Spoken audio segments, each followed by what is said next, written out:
This video is sponsored by Ram Ram Group of Companies. एक हाथ में चश्मा, दूसरे हाथ में पिस्टल, तेज कदमों के साथ दंगाइयों की तरफ बढ़ता एक अधिकारी, जिसने बड़े बड़े तुर्रम खाओं के पसीने छुड़ा दिए। पूरी फोर्स को पीछे छोड़ तेज रफ्तार से पत्थरबाजों के बीच बिना इस डर और खौफ के कि उनके पास हथियार भी हो सकते हैं, वो अधिकारी बढ़ता जा रहा था।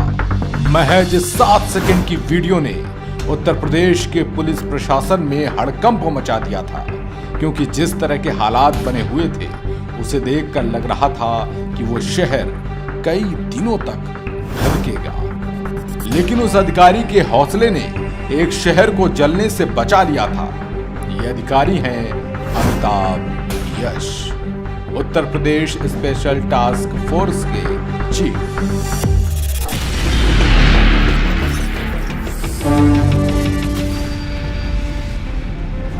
तारीख 11 अप्रैल 1971, जगह भोजपुर, बिहार।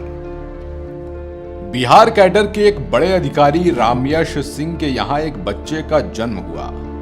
नाम रखा अमिताभ। पिता की ख्वाहिशें ये कि उनका बेटा बड़ा होकर इंजीनियर बने या कुछ भी, लेकिन पुलिस की नौकरी से दूर रहे। लेकिन बचपन की शुरुआत तो थाने से ही हुई, तो कैसे खाकी से दूर रह पाते। अमिताभ यश का बचपन और आईपीएस बनने की कहानी बेहद दिलचस्प है। दरअसल अमिताभ यश ने अपने पिता की ख्वाहिश को पूरा करने के लिए स्कूली पढ़ाई पटना से की और फिर आगे की पढ़ाई करने के लिए दिल्ली पहुंचे, जहां उन्होंने दिल्ली यूनिवर्सिटी के सेंट स्टीफन कॉलेज से ग्रेजुएशन किया। ऊंचाई पर पहुंचने का सपना तो अमिताभ यश ने पहले ही देख लिया था, तो आईआईटी कानपुर से केमिस्ट्री से एमएससी की। लेकिन शुरुआती पढ़ाई के दौरान ही पिता के पुलिस में होने का असर भी अमिताभ यश पर बराबर पड़ा। अमिताभ यश के पिता रामयश सिंह बिहार कैडर के अधिकारी थे और डीआईजी के पद से रिटायर हुए। ऐसे में कई बार अमिताभ यश को थाने में रहकर ही पढ़ाई करनी पड़ती थी। थाने की टेबल ही उनकी स्टडी टेबल बनी, तो कई बार अमिताभ यश को थाने के बैरक का ही खाना मिलता था। ऐसे में एमएससी करने के बाद अमिताभ यश का झुकाव यूपीएससी की तरफ हुआ और साल 1996 में यूपीएससी क्लियर भी कर लिया। आखिरकार पिता की विरासत यानी देश सेवा के जुनून को आगे बढ़ाने के लिए अमिताभ यश आईपीएस बने। 4 सितंबर 1998 में अमिताभ यश को आईपीएस के तौर पर कंफर्मेशन मिला और पहली पोस्टिंग संत कबीर नगर में एसपी के तौर पर हुई। अपनी पहली ही पोस्टिंग में अमिताभ यश ने पिता से मिले अनुभव के आधार पर कानून व्यवस्था में सुधार का नया मानक स्थापित किया। लेकिन जैसी रवायत है वही हुआ। आईपीएस अमिताभ यश की कार्यशैली की चर्चा लखनऊ तक पहुंच गई, तो फिर शुरू हुआ उनके तबादले का सफर। सहारनपुर, नोएडा, कानपुर, बुलंदशहर, महाराजगंज, सीतापुर, जालौन और हरदोई में एसपी और एसएसपी की भूमिका निभाई। अमिताभ यश के लिए सबसे बड़ा साल रहा 2007। सिर्फ अमिताभ यश के लिए नहीं बल्कि पूरे उत्तर प्रदेश के लिए भी। वजह यूपी एसटीएफ के एसएसपी बने। ये वो दौर था जब बुंदेलखंड इलाके में ददुआ डाकू का दबदबा हुआ करता था।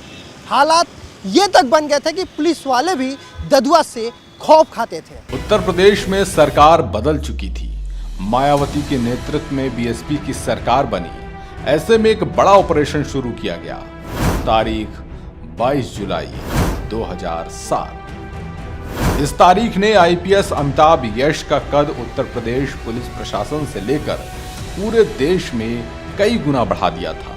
वजह थी बांदा के झलमल के जंगल में हुआ एक एनकाउंटर। इस एनकाउंटर की जिम्मेदारी मिली यूपी एसटीएफ के एसएसपी अमिताभ यश को।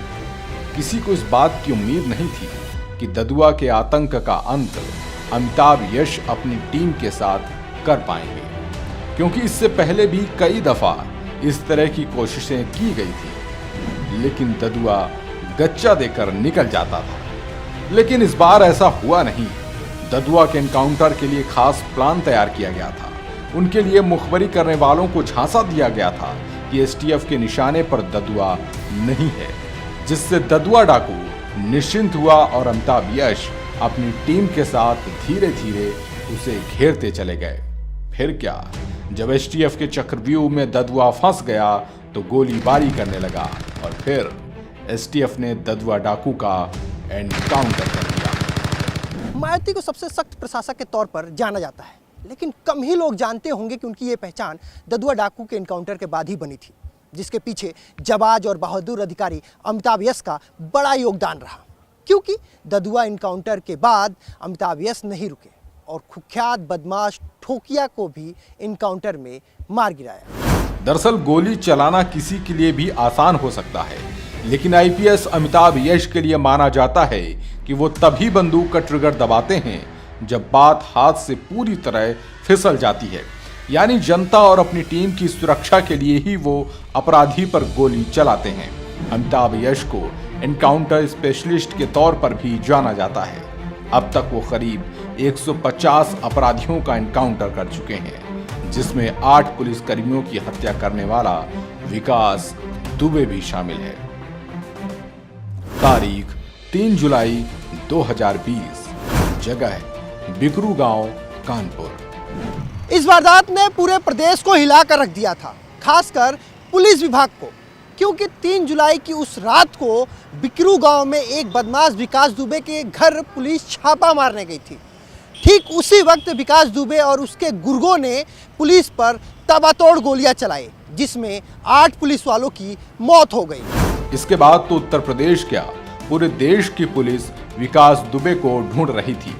जिम्मेदारी मिली एसटीएफ के मुखिया अमिताभ यश को, जो फौरन एक्शन में आए। हरियाणा, बिहार और मध्य प्रदेश की सीमा पर चौकसी बढ़ाई गई। आखिरकार उसकी लोकेशन मिली उज्जैन में, जहां विकास दुबे को धर दबोचा गया, जहां से उसे वापस उत्तर प्रदेश लाया जा रहा था। इसी बीच पुलिस की गाड़ी का एक्सीडेंट हो गया, जिसके बाद विकास दुबे ने भागने की कोशिश की और पुलिस टीम पर हमला कर दिया। ऐसे में उसका एनकाउंटर हो गया। इसके बाद तो उत्तर प्रदेश में अपराधियों में खौफ पैदा हो गया। लेकिन इसी बीच एक और घटना हुई।